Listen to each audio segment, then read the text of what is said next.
Hello, I'm Ellie and today I'm going to talk to you about my book, The Royal Station Master's Daughters. I've been sent some questions from the Memory Lane Facebook group. Thank you very much for sending those through, and I shall now have a go at answering them. The first question is, I loved The Royal Station Master's Daughters. Where did the inspiration come from? You may have heard of the film called All the King's Men, starring David Jason, about the disappearance of the Sandringham Company, which vanished in action at Gallipoli in 1915. It was said they were enveloped in a strange mist and never seen again. Can you imagine how traumatic hearing this would have been for the families back home on the Sandringham estate in Norfolk?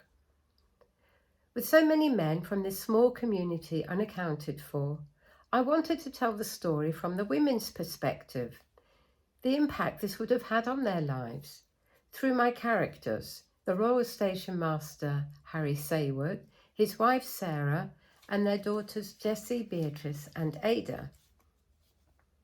To find out more about these times, I wrote a letter to the local press and Gallipoli newspapers asking for information about the Sandringham Company, and I had a fantastic response. One of the people who contacted me was Brian Heath, the great-grandson of Harry, and he told me Harry's story and was keen that it should be told, as it had never been told before, and it's absolutely unique. So Harry and his family, the extraordinary times they lived through, and the women's stories about life after Gallipoli were very much the inspiration behind this book. Question 2 asks me, which parts of the book are true and which parts are fiction? I've kept the real names of Harry and his family in the book and stayed true to their characters as told to me, the very little information that I knew. But Maria's character is fictional. It's true that Harry's father, Willie, did marry again at the age of 70 and have 3 further children, on top of the 10 he already had, including a daughter, but Maria's story is entirely made up. Details about the fabulous royal retiring rooms are true, and they still exist today. They're the only ones in the country remaining, and they were used by kings and queens throughout Europe, as well as their royal relatives. It's wonderful to visit the station today and imagine the royals walking along the platform. One of the true anecdotes I mention in the book is how on one occasion a circus arrived for a special birthday party at Sandringham House, with all the animals transported to Wolferton Station, but one of the elephants escaped. Yes, really. And you can find out what happened to it in the book. The story about the family of cats and Magnolia and Aggie Greensticks isn't true, though. I'd been told by one lady I met that her grandmother used to regularly visit an old lady and have tea with her on Sunday afternoons, and her cat would sit with them at the table and wear a bib. I thought it would be a wonderful story to weave in, though I admit I have embellished it somewhat. The Greensticks sisters are 2 of my favourite characters because they are so typical of their time, with their snooty, snobby air, while hiding their own secret, which comes out towards the end. Also, during my research for the book, I scoured newspaper archives and I read about the National Egg Collection during World War I.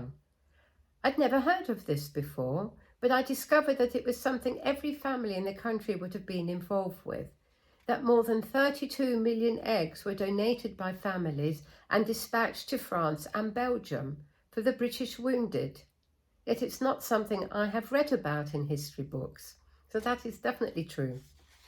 Incredibly, these were fresh eggs, not boiled.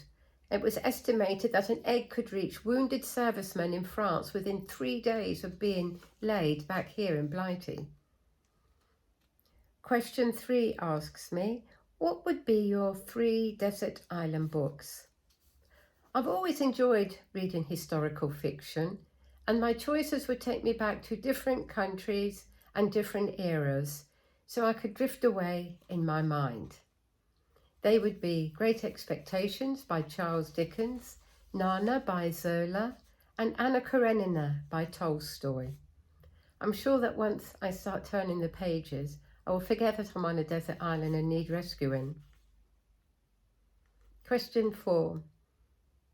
Did you always want to be a writer? Well, yes, I did.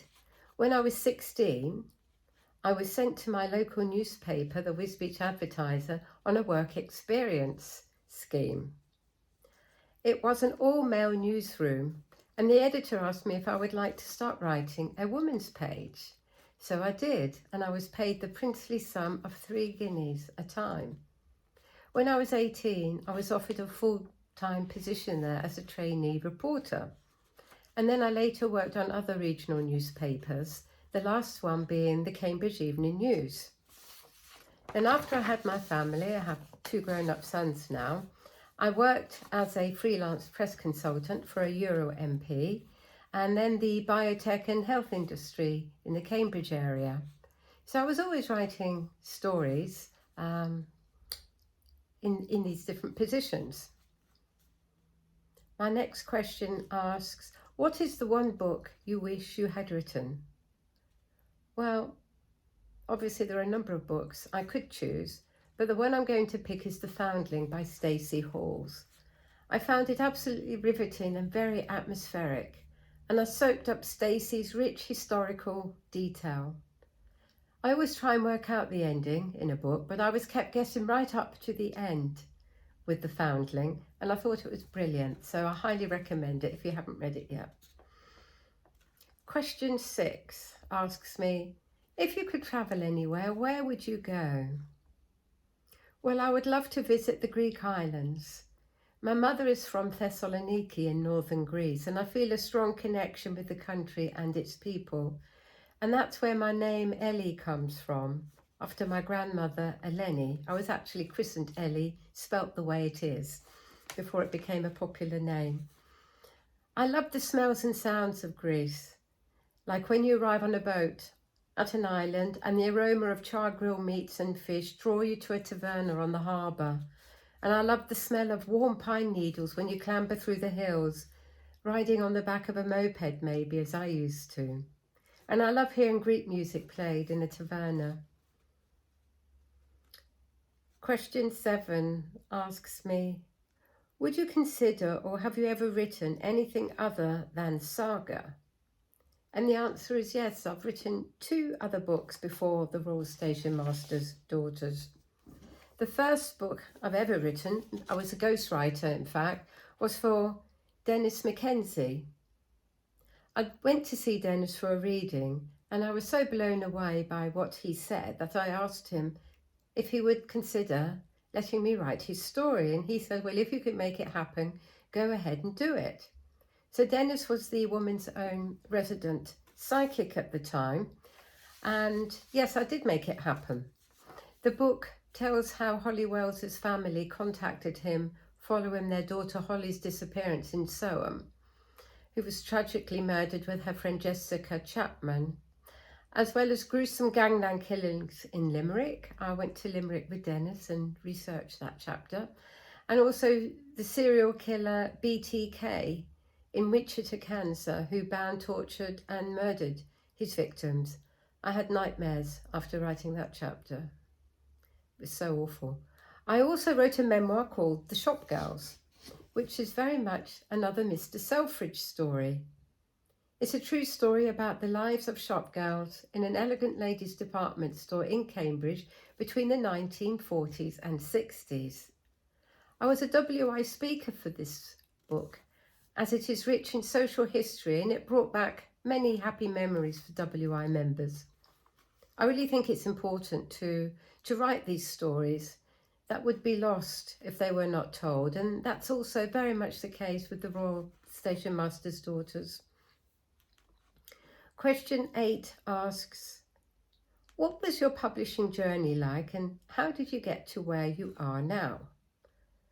When I decided to write Dennis's story, I was introduced to a literary agent through an author friend, and the agent told me that he loved the idea and he'd secured a book deal.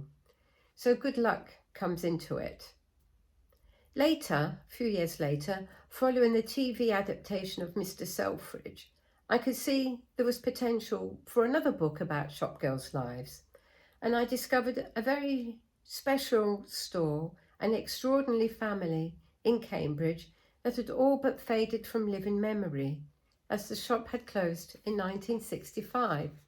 So writing about it at the time was like bringing a ghost back to life, and it was very popular.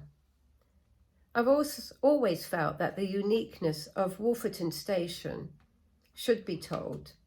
I love the royal connection, and like many of you, I am a huge fan of the royal family. I know how special Sandringham is to the royal family. In fact, the Queen is said to be going there now on her birthday, and it's where she spends every Christmas with her family. And Wolferton Station is very special to them too. I'm fortunate to have a terrific literary agent, Hannah, at North Bank, who liked the idea of the Royal Station Master's Daughters, and she helped me with my synopsis. We struck gold when we found our editor, Claire, at Zafra, as she fell in love with it immediately and totally understood my passion for wanting to write the book. Thank you, Claire. I've always fancied writing my own saga. This is the next question. I've always fancied writing my own saga, but I don't know where to start. Do you have any advice? Well, I'd say yes. Go for it. Have self-belief and create strong characters that readers will care about. You should read lots of saga authors to understand what draws readers to a book. Question what you like about it as a reader or don't like. At first, I struggled with writing a novel. I tried before the Royal Station Masters with another book, but it didn't work out.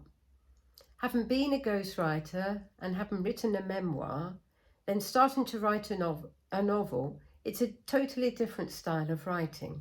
I would include too much historical detail in a journalistic style, for example, because I felt it was important or of interest, when really it wasn't. Not the way I was writing it anyway.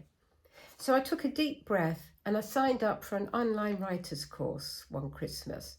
And that was a light bulb learning. That was a light bulb moment for me, because I learnt how to show, not tell, the importance of that, and all about the character arc and how a sense of time is crucial, but can be woven into the story rather than presented in long sentences. Perhaps you can join a writers group too if you're fortunate to have one in your area. I'd say definitely go for it and try and write something each day. Don't let the knocks and criticisms put you off, as only you can make it happen if you want it badly enough. And my first novel failure? Well, I still think it's a brilliant idea, and it was part of my writer's learning curve. So I plan to go back to it after I have finished my trilogy.